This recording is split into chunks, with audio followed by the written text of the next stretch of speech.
Et on va monter sur le chemin qui est là, à un endroit qui s'appelle Pierre Blanche, qui est un endroit situé sur la crête en aval du massif des Aiguilles Rouges. Là on est au début du massif des Aiguilles Rouges. Et ensuite on remontera cette crête pour aller jusqu'à l'aiguille des Ouches, qui est en fait le premier vrai sommet de la chaîne des Aiguilles Rouges.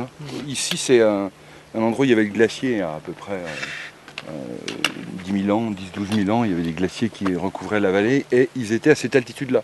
Donc ils ont laissé des traces très visibles de leur passage. Ce sont ces polyglaciaires qu'on rencontre par endroits. Par moments, ils sont recouverts par la végétation qui s'est installée, mais là, ils sont encore bien présents sur le chemin et on peut bien voir les traces de passage du glacier. Donc, les marques qui ont fait le passage du glacier, qui ont été faites par des cailloux en fait, qui ont été roulés sur ces socles rocheux, qui sont ici des socles, sont des schistes cristallins. Et ici on a un mélange d'essence, quand même pas mal de conifères, mais aussi des feuillus. On est assez bien exposé au niveau de la lumière. Assez rapidement on va sortir des feuillus pour entrer dans une forêt qui est plus constituée que de conifères. Et ensuite quand on quittera la forêt, on rentrera dans ce qu'on appelle l'étage alpin. C'est un étage de végétation qui est composé plutôt d'arbustes, puisque à partir d'une certaine altitude, en l'occurrence ici sur ce versant un peu en dessous de 2000 mètres d'altitude, entre 1800 et 2000, et bien à partir de cette altitude, les conditions climatiques sont trop difficiles pour que les arbres puissent pousser en hauteur. Les zones de montagne, les chemins ils ont souvent été tracés pour accéder à des zones pastorales.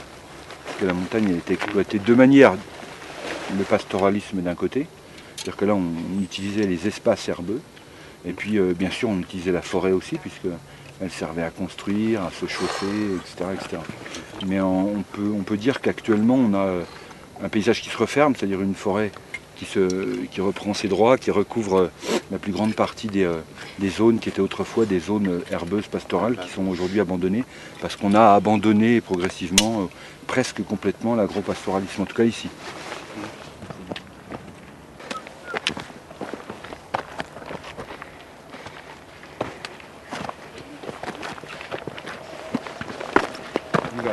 Et au niveau des altitudes? Oui, alors après, pour les étages de végétation, les altitudes, elles varient en fonction de la position géographique des massifs. Par exemple, par exemple déjà, nord et sud. Donc, et puis aussi, on a par exemple une différence de limite supérieure de végétation dans les Pyrénées que dans les Alpes, parce que tu es plus au sud. Ouais. Plus tu vas au sud, plus la limite supérieure de végétation a tendance à remonter. Ouais. Mais par exemple dans les Alpes du Nord? Dans les Alpes du Nord, elle est toujours à peu près au même endroit, mais il n'y a rien de... C'est la nature, donc il n'y a rien de vraiment précis. On dit ici, approximativement entre 1850 et 2000, il n'y a plus de forêt. Entre 1850 et 2000, c'est 200 mètres quand même. Donc, et des fois, tu as encore des arbres à 2005 ou 2006, mais c'est des tout petits arbres, des mélésins. C'est des arbres qui, même s'ils ont 100 ans, ils font 1,50 m de haut. Parce que leur croissance est super lente.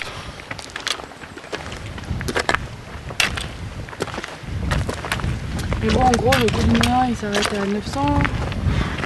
Ouais, enfin, c'est même en dessous. Des fois, ici, par exemple, le montagnard, c'est Salange jusqu'aux Ouches. Enfin, un peu en dessous de Salange, parce que on pourrait dire, par exemple, le montagnard, ici, c'est de Genève aux Ouches. Ouais.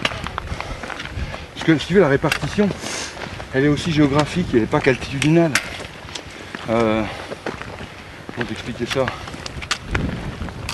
Par exemple, dans le Jura, tu peux avoir du collinéen qui va monter jusqu'à telle altitude, alors que tu passes le Jura, tu rentres dans la plaine de l'Arve, tu n'es plus dans le collinéen alors que tu es à la même altitude. Parce que c'est aussi les espèces qui déterminent ça. Il ne faut pas se focaliser sur l'altitude.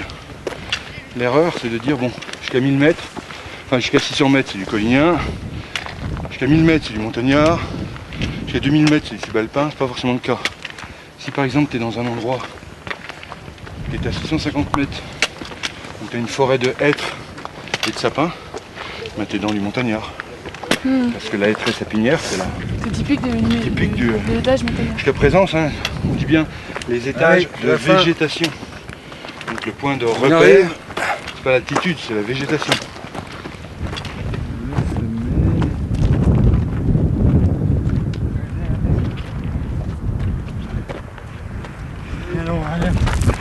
On y va. caillou et on descend. Tac, et voilà. Alors, attention, on va pas plus loin. Non, non. Il ira pas. Donc on est dans un milieu qui est assez fragile ici donc, et qui est protégé. Donc il y a du pastoralisme d'une part, il y a aussi une flore intéressante, variée, des zones humides notamment. Donc là on est en réserve, ça veut dire que les chiens sont interdits notamment. C'est interdit de cueillir les plantes, etc. Que le milieu qui est ici est complètement protégé. Bon, donc l'aiguille des Ouches, randonnée journée au départ de la station des Ouches, plus particulièrement de la Flatière qu'on atteint en voiture ou en bus, hein, parce qu'il y a des bus qui montent jusqu'un petit peu en aval du point de départ. C'est une randonnée de la journée qui a l'intérêt d'être extrêmement variée dans ses paysages. On peut y découvrir tout l'étagement de la végétation, il y a une flore très très variée et surtout il y a un très très beau paysage. La deuxième partie se déroule sur une crête qui permet d'avoir 360 degrés sur les massifs environnants. C'est une randonnée qui n'est pas trop difficile techniquement, bien que la partie supérieure du sentier demande un petit peu d'attention. C'est un petit peu raide, un petit peu aérien, mais c'est sans véritable difficulté technique. Par contre c'est assez long, ça fait 900 mètres de dénivellation, montée et descente, donc c'est quand même dédié un petit peu aux bons marcheurs. Mais on passe une très très belle journée au-dessus des Ouches, hein, et on a une très très belle vue sur le massif du Mont Blanc qui est très très proche. Au niveau du matériel, on n'oublie pas d'emporter tout ce qu'il faut quand on randonne ici tout près d'un massif élevé, hein, on est au pied d'une barrière climatique, donc les changements de temps peuvent être rapides et assez drastiques, les amplitudes thermiques assez importantes, donc ça veut dire qu'on a d'abord bien sûr des chaussures de randonnée, on peut éventuellement prendre les bâtons, mais on va prendre aussi avec soi un sac à dos dans lequel on va mettre de quoi se protéger d'une éventuelle pluie, mais aussi du vent, parce que comme aujourd'hui il peut y avoir du vent, la température peut être assez basse, et puis de se protéger du soleil. On n'oubliera pas sa pharmacie également, et on n'oubliera pas d'enregistrer le numéro des secours en montagne, hein, c'est-à-dire le numéro du peloton de gendarmerie de haute montagne de Chamonix, et de se renseigner sur la météo.